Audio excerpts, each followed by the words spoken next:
I'll start with a bit of a story about a citizen who wrote a letter to his legislator. And this letter I'll talk about here in just a second, but I wanted to tell you a little bit about the writer first. This is somebody who had bought a house with a subsidized loan from the Federal Housing Administration. He launched his business with a loan from the Small Business Administration, the federal government, and he went to night school at a county community college in order to better his business skills for his business.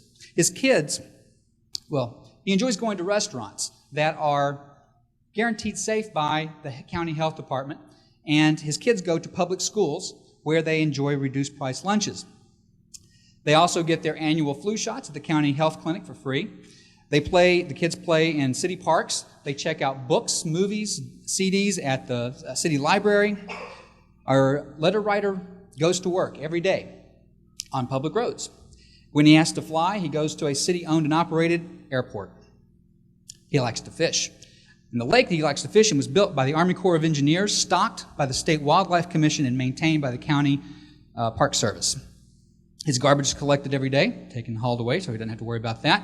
Streets are patrolled by local public law enforcement officials. Houses are protected from fires, from damage by the fire department.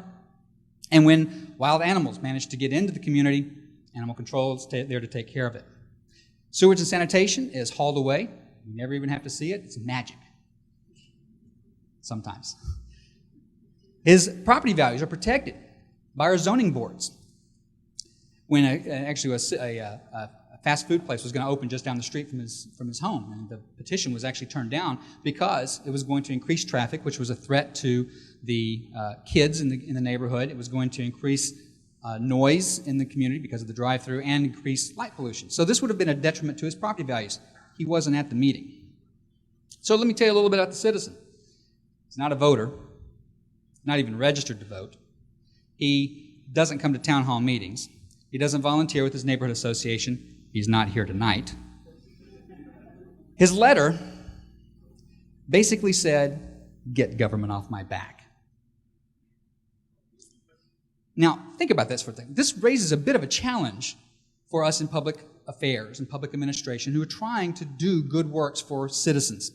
These services that I've talked about that our citizen utilizes are services that are provided at the local level of government. All of these are local services.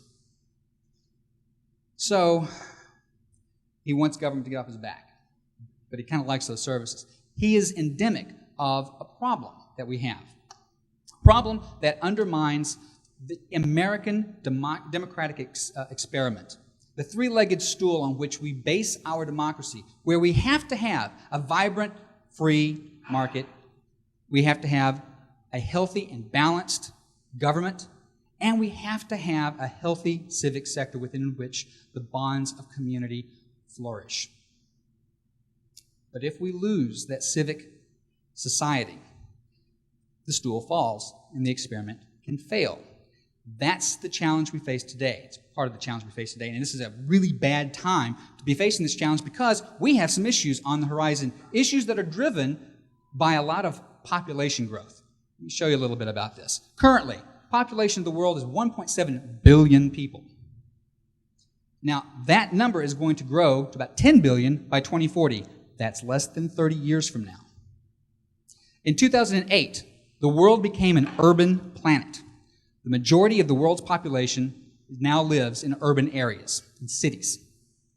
That amount is going to double by 2040. That's mostly going to happen in the developing world, the areas that have underdeveloped infrastructure, that face a lot of resource challenges already, and they're going to have to deal with a doubling of their urban populations. This is going to be a significant challenge in the developing world as they're going to run out of space. They're going to run out of resources if changes aren't made. Oh, and by the way, to give you an idea of how far these trends are going to take us, by the end of the century, 2 out of every 3 people on the planet will live in a city. 2 out of every 3 will live in a city in India and China. These numbers are going to be changes for the future.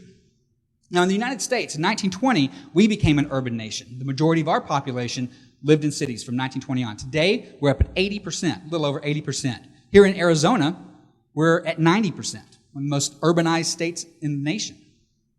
Most of the folks are moving from the midpoint of the state into the southeastern, eastern Texas, and the southwest. And we're seeing this growth over the period from 2000 to 2010. That growth in cities in the United States outstripped everywhere else in the country, led by places like Charlotte, North Carolina, Austin, Texas, Las Vegas, Nevada. That's where the growth is happening, and also here in the Valley. This puts a real pressure on our infrastructure. It puts pressures on our public amenities, the things that we enjoy about our cities. It can get a little crowded. And it also, the thing that distinguishes us from cities that are developing is that we already developed. We built our infrastructure a good century or so ago, but we haven't really taken great care of it. We haven't replaced it at quite the rate that we should have. The reason this is an issue is because after a while, it collapses. Now, two things happen when a sewer line collapses. Well, actually, several things happen, but the road on top of it will collapse. This will create two really exciting challenges for you. One, it's going to be a fun drive to work the next day because there's going to be a big hole that you can drive right into. You don't want to do that. Second, it's going to, bring a noticeable odoriferous bouquet to the community. You won't miss it. But, more seriously, it can lead to quite significant threats to public safety. People can die when interstate highway bridges collapse. This is not something, obviously, that we want to have happen. But we're not making the kinds of infrastructure investments that we need to. What kind of innovations that I'm going to talk about here in a second to deal with this. The good news is that we have resources. People moving into urban areas creates challenges, but it also creates resources to solve those challenges.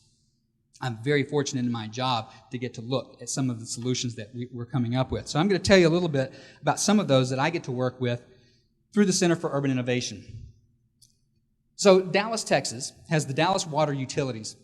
They cycle some of their wastewater over to a private firm that runs a biogas reclamation facility. And what they do is they take that wastewater and they clean it basically, and they extract methane gas from it, which they use to create energy. And the other good thing about this is methane is a really bad greenhouse gas, and it takes it out of the cycle. So this is good, but it's also good for the taxpayers because they save $1.5 million a year on their costs at the utilities. Also, they're pulling 60% less electricity from the grid than they used to because of the energy that's being generated by the utility, by the biogas facility. Singapore has built artificial trees. These are really cool. They collect water. They have solar cells all over them so that they actually generate electricity. They can control the ambient temperature around them, which in Singapore is a nice amenity. They create shade. This is a new innovation, a new technique that's being implemented in partnership with the public sector.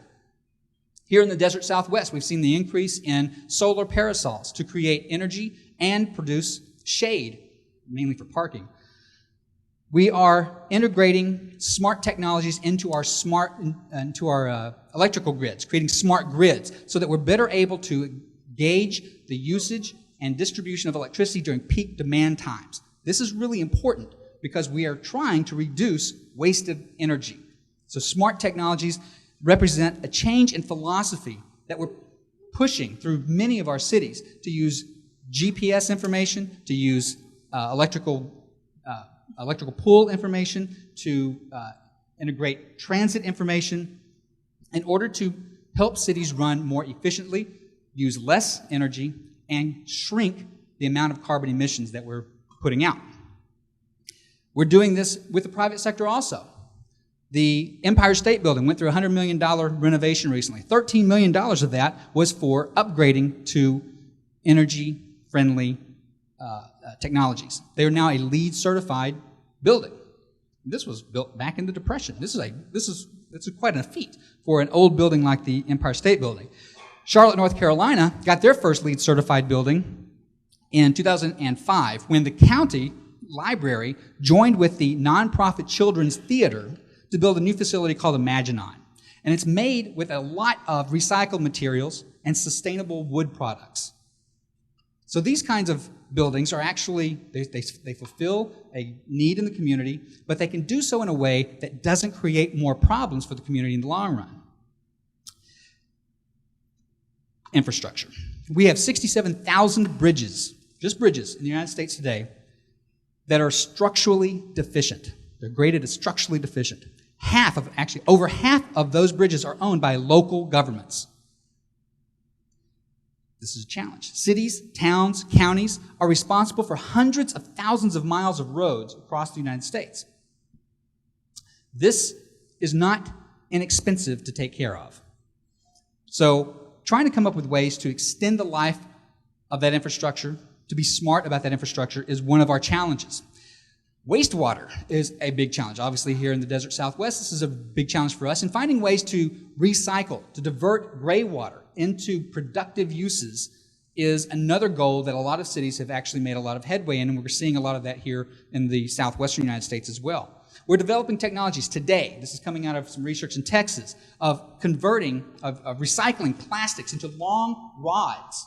And those rods are being drilled into the ground underneath highways. Highways in hot weather have a habit of cracking. You may have noticed this. And so it really raises the maintenance costs to fix those cracks. Drilling these rods made of recycled plastic under the highways relieves the pressure so they don't crack. This is a good environmentally sound way of trying to deal with this in a low-cost fashion, and it extends the life of that infrastructure. And one of my favorites, smart cars. This is the new way. The Jetsons are just around the corner. Driverless car technology is already on the road. Smart car technology is already on the road. We use GPS technology, merge these together. We won't need to be driving ourselves much longer. These cars will be safer, they'll go faster, they'll be closer together. We'll be more productive when we're in the car, which would be nice for some of us with long commutes. This is an exciting opportunity for us also to reduce the amount of roads that we use. Have you ever looked at how many roads are actually out there? We could dig up roads. We're not going to use as many once this technology is in place, where these are automated cars. We actually could create new space in areas that already have infrastructure. We don't have to build new infrastructure. We can create new land for higher density development, which is a smart way of developing cities that are going to be more energy efficient and less detrimental to the environment. We can use simple app technology that we already have today. The stuff I'm talking about is not science fiction. All of these technology exists today. We can use you to provide information to our public officials so that they can actually target where to actually deliver a service, like bulky waste pickup. Instead of having big trucks driving around all over town, you actually target where the bulky waste needs to be picked up at. We have jurisdictions, public political jurisdictions that are working together, cities working with other cities and counties to build regional animal control facilities that save money because of economies of scale.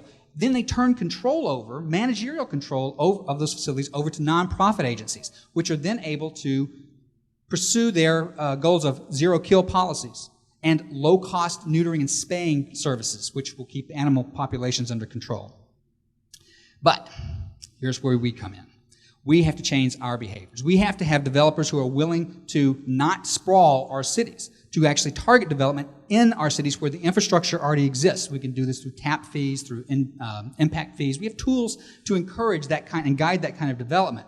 But we also have to change individual behaviors. We have to invest ourselves in our own infrastructure of our own homes with alternative fuel sources as well. And this is where we can actually use government tax-free bonds or tax-exempt bonds in order to get low-interest loans to make these kinds of upgrades to our homes. We need to be more in the habit of utilizing public transit when and where it's available. We need to participate. We've got to get involved again. We used to be more involved than we are now. We're not nearly so much anymore. You all are not representative of most people, just by virtue of being here tonight.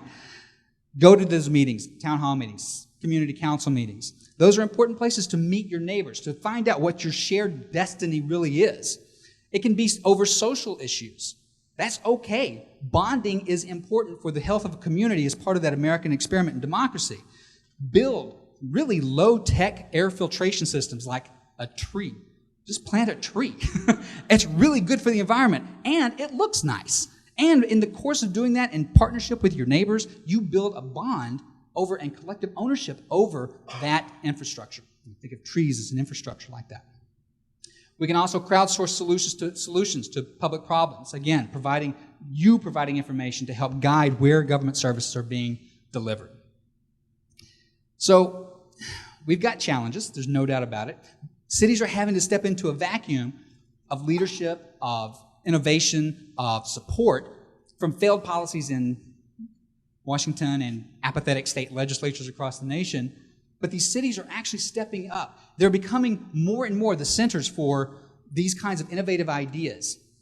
This is the opportunity for us to also get involved in those solutions. America's problems, it's not cities. Cities are the solution. And we, the people, including our letter-writing friend, have a standing invitation to participate in those solutions. Thanks.